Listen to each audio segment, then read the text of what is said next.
엄마 아빠 모두 알고 할아버지, 할머니, 시터님까지 우리 동네 어린이 어린이병원. 병원. 와.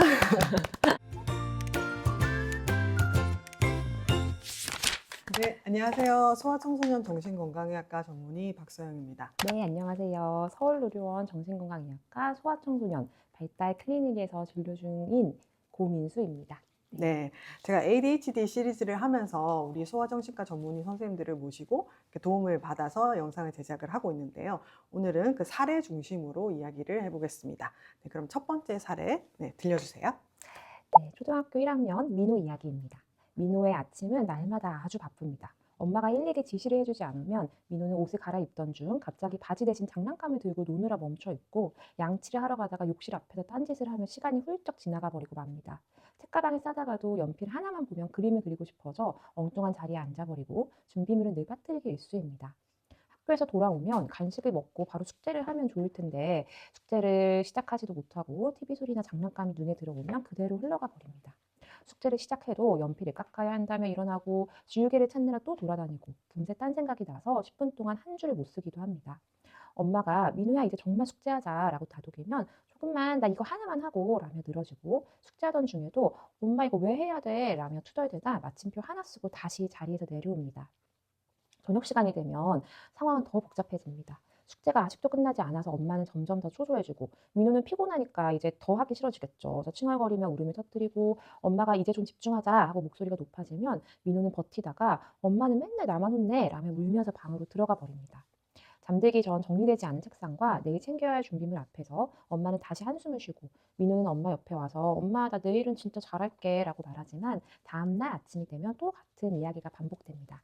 네, 이번 사례 들으시면서 어떠신가요? 너무 사실 흔한 모습이기도 하고 꼭 ADHD가 아니더라도 굉장히 많이 있는 모습들이죠. 어때요, 선생님? 네, 저도 진료실에서 많이 보는 케이스이기도 하고요. 말씀 주신 것처럼 사실 어린아이들 이제 자기 혼자 자기 관리를 좀 배워나가야 할 아이들에게서 많이 보이는 모습이지 않을까라고 생각이 듭니다. 그러면 이 사례를 듣고 우리가 어떤 모습들을 보고 ADHD라고 좀 의심을 할 수가 있을까요? 네, 맞아요. 뭐 이 사례만으로 ADHD를 확진할 수 있는 건 아니지만 아마 좀 ADHD 염두에 두고 민호랑 이제 어머님의 이야기를 들어보게 될 것 같은데 그 이유는 민호의 행동이 일부러 안 하고 싶어서 엄마 말 안 들으려고 하는 게 아니라 어떠한 민호의 특성으로 인해서 다양한 일상 영역에서의 어려움을 겪고 있는 것으로 보이기 때문입니다. 예를 들어서 옷을 갈아입다가 바지 대신 장난감이 드는 거, 그리고 양치를 하러 가다가 갑자기 또 딴짓을 하는 게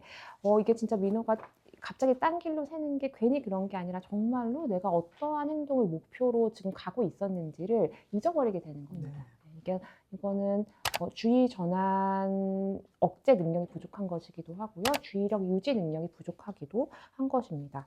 그래서 엄마가 너 양치해야지 라고 하면은 정말로 민우의 뇌 속에서는 아 맞다 나 양치하러 가고 있었지 라고 생각하게 되는 게 아마도 민우의 머릿속 아닐까라고 생각이 되어지고요.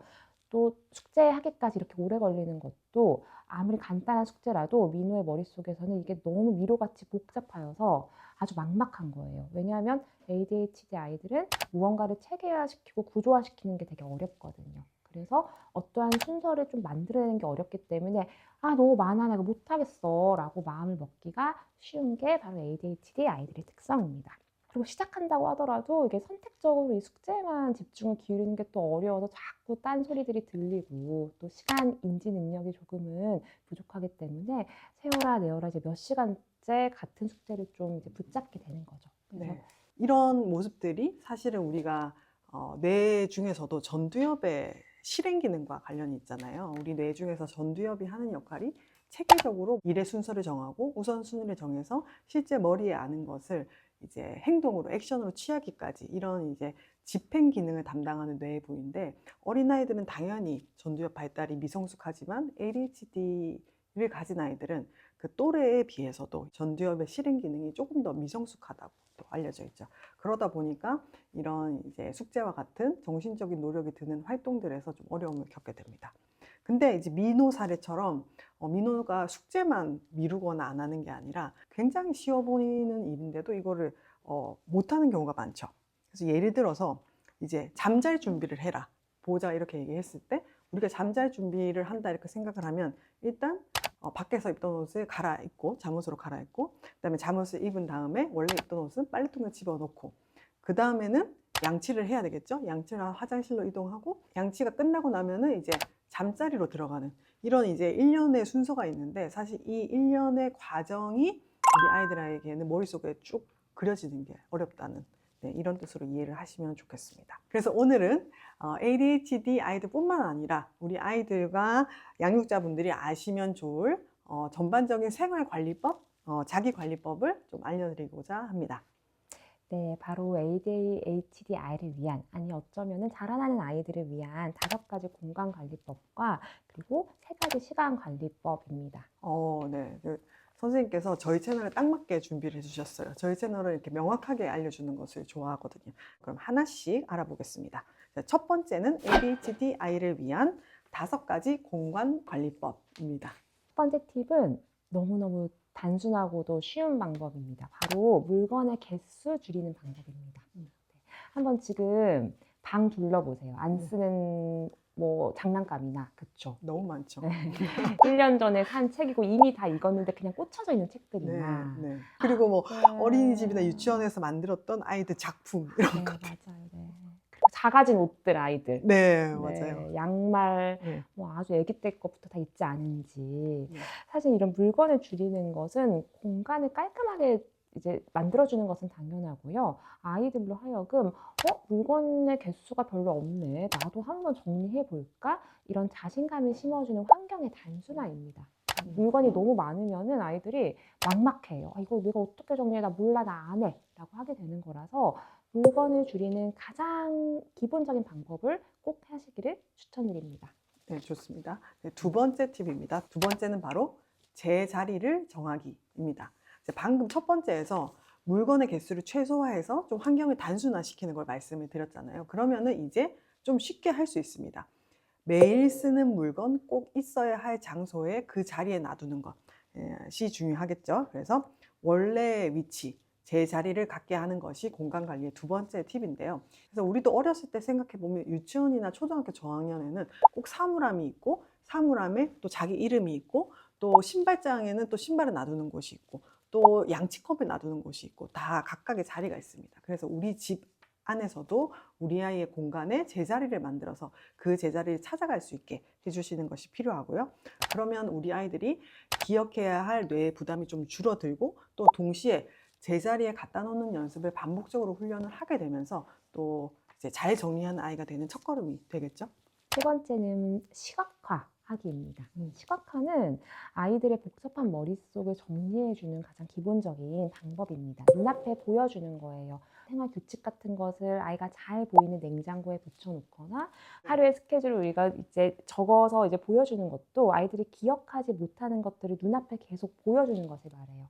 왜냐하면 아이들은 실제로 주의력 저하와 관련하여서 작업 기억력이라고 하는 무언가를 단기적으로 암기해서 내 머릿속에서 응용해내는 능력이 부족한 것으로 알려져 있습니다. 그래서 그러니 그것을 혼낼 게 아니라 도와주어야 하는 것이고 공간관리 같은 경우에는 물건을 쓰임새별로 혹은 뭐 자주 쓰는 별로 이렇게 좀 분류를 하여서 그 함에다가 크게 라베지에 이제 이름을 붙여놓는 거예요. 네. 장난감, 학업용품 이렇게 네. 이제 붙여놓으면은 아이들이 네. 그거를 보는 것만으로도 정리해야 되지, 이 물건의 위치는 저기이지 라는 것을 기억해낼 수 있을 것입니다. 네, 조금 이제 인테리어는 포기하고 큼지막하게 크게요, 크게. 네, 라벨을 붙여놓는 게 좋겠습니다. 네. 그리고 네 번째 팁입니다. 네 번째는 바로 온 가족이 함께 정리하는 날 만들기입니다. 이 방법은 저도 진료실에서 굉장히 많이 권하는 방법인데요. 이제 가족들이 다 같이 하는 하나의 루틴을 만드는 겁니다. 그래서 예를 들면 뭐 일요일 오전이 될 수도 있고 혹은 뭐 일요일 저녁이 될 수도 있고 딱 시간을 정해둬서 각자의 공간에 각자가 정리를 할 수도 있고요. 아니면 다 같이 뭐 대청소를 하는 것도 될 수가 있습니다. 그래서 뭐 예를 들면 우리는 오후 1시에는 꼭 방 정리를 한다. 그러면 오후 1시 알람을 또 맞춰 놓는 것도 도움이 되겠죠. 그리고 5번째, 마지막 공간관리 방법은 바로 칭찬입니다.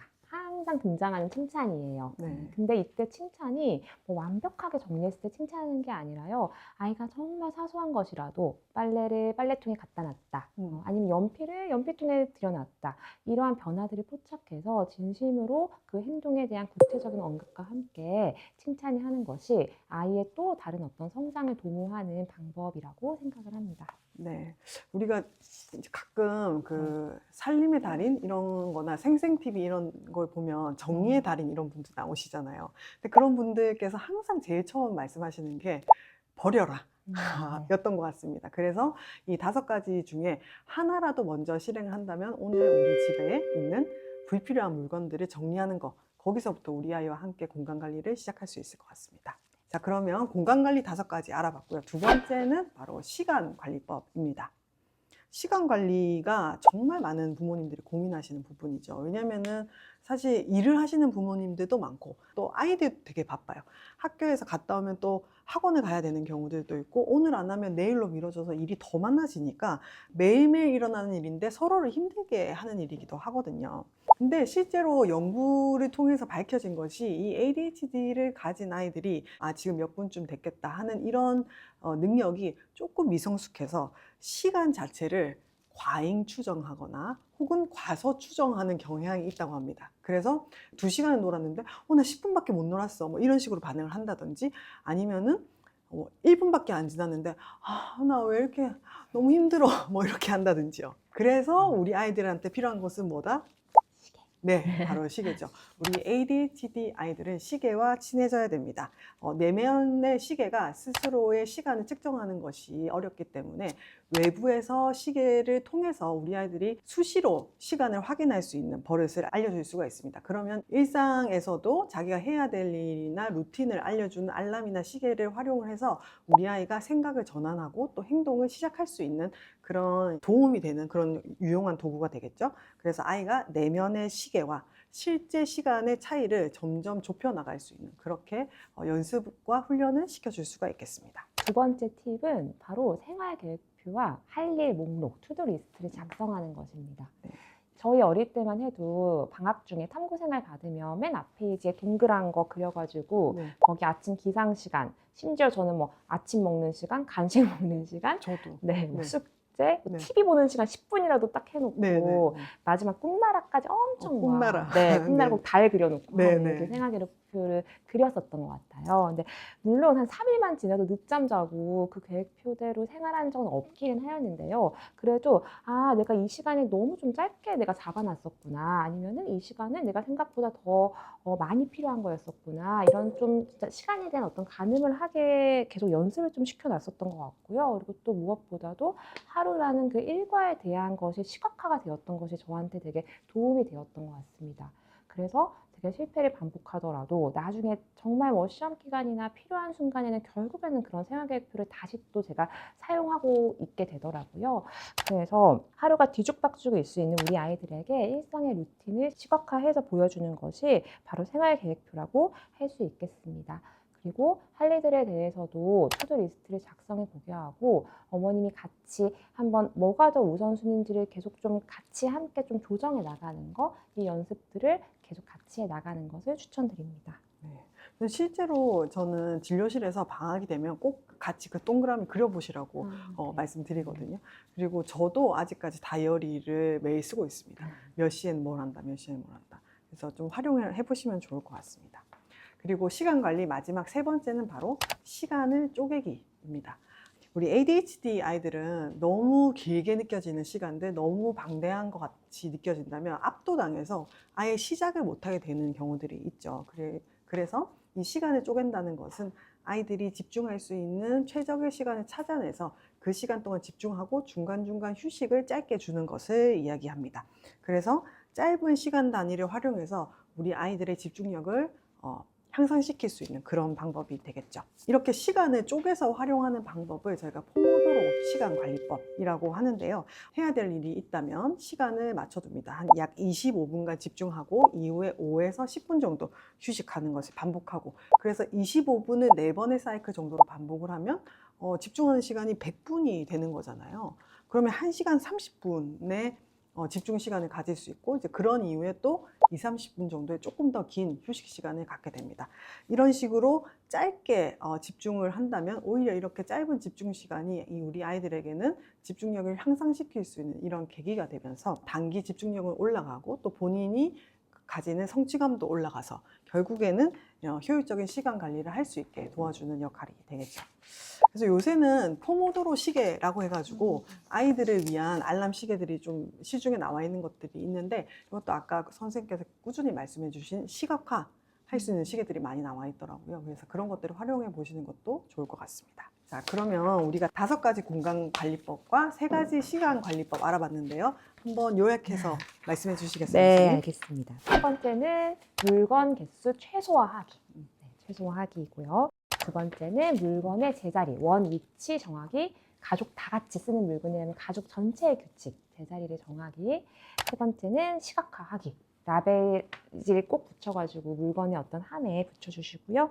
네 번째는 온 가족이 정리하는 어떤 루틴을 만들기. 다섯 번째는 아이의 작은 변화라도 개선된 순간을 포착하여서 진심으로 칭찬하기가 공간관리 5가지 팁입니다. 네, 그럼 시간관리 3가지 방법은요? 그것도요. 네. 네네. 1번은 시계를 가까이 하기. 우리 아이의 내면 시계와 실제 시간의 어떤 그 간격을 좁히기 위해서 시계를 활용하기이고요. 두 번째는 생활 계획표와 투두 리스트와 같은 뭔가를 작성해 보는 거예요. 작성해 보는 거. 세 번째는 시간을 작은 단위로 쪼개서 무언가의 성취감을 느끼고 짧게 쉬고를 반복하게 하는 포모도리 관리법을 말씀드렸습니다.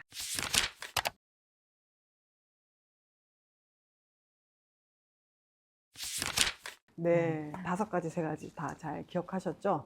네, 오늘 고민수 선생님께서 이렇게 꼼꼼하게 정리를 해주시고 또 말씀해 주셔가지고 실제로 우리 저학년 아이들을 키우는 부모님들에게 정말 많은 도움이 될 것 같습니다. 자, 그러면 마지막으로 우리 동네 어린이병원에 이렇게 출연해 주신 소감을 한번 말씀해 주시겠어요? 네. 근데 제가 여기서 뭔가 엄청 어떤 5가지 팁, 3가지 팁 하니까 이거를 뭔가 꼭 지켜야 될 것 같다는 그런 뭐 말씀을 좀 제가 드리게 되는 것 같은데, 제일 중요한 것은 부모님들이 아이들이 도와줘야 하는 어떤 환경의 구조화가 엄격한 통제나 꼭 지켜야 하는 어떤 그런 규칙, 기준을 말씀드리는 건 아니라는 점입니다. 부모님들이 해야 하는 것은 아이를 위해서 아이가 한번 해볼 수 있게 이정표를 세워주는 일이고요. 오히려 진료실에서 아이들이 만나다 보면 너무나도 좀 통제가 심했던 경우에는 자율성을 꼭 가져야 하는 시기에 아이들이 조금 우울해지거나 불안해지는 경우들을 많이 만나볼 수 있게 되거든요. 그래서 부모님이 뭔가 아주 깨끗한 공간이 아니라 조금 엉성해도 되니까 아이를 믿되 도와주는 방법으로 오늘 말씀드린 규칙들을 좀 적용해 나간다면은 아이들이 정말로 무한한 가능성을 가지고 있어서 또 자신만의 방법들을 좀 터득해 나갈 것이라고 생각합니다. 네. 네, 저도 오늘 얘기 들으면서 저희 집 거실을 한번 떠올려 봤는데요. 네, 일단 오늘은 집에 가서 좀 장난감을 정리를 해야 되겠다. 그리고 저의 20년 전 옷도 좀 버려야 되겠다. 이런 생각이 들었습니다. 네, 오늘 나와주셔서 감사합니다. 감사합니다. 네, 다음에 또 봐요. 네. 안녕.